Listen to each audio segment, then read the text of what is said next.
Сегодня о последствиях вчерашнего урагана напоминают битый шифер да покореженные машины. Накануне сильный ветер сносил все на своем пути.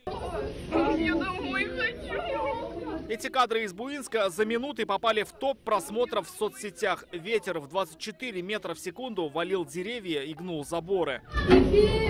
Форчики все выбило, прямо стучало по форчикам, готово было разбиться. И, наверное, с полминуты он был, этот ураган. По словам местных жителей, сразу начался град. В 6 сельских поселениях пропал свет, поэтому все масштабы разрушений удалось рассмотреть только сегодня утром. Коммунальщики нашли поваленные деревья. Прямо там на горке вон дерево лежит.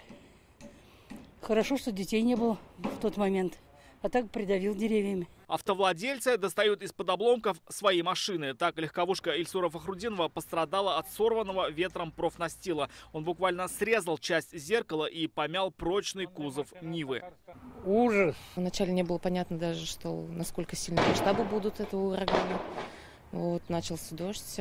У меня в дому потекла крыша. Естественно, я вышла, обнаружила, что часть крыши, половина крыша улетела под ветром. Частично без крыши остались сразу несколько зданий города. Среди них местные отделения почты, многоквартирные и частные дома. Сорвало вот часть крыш с 2 многоквартирных домов по улице Роза-Люксембург и по улице Жареса.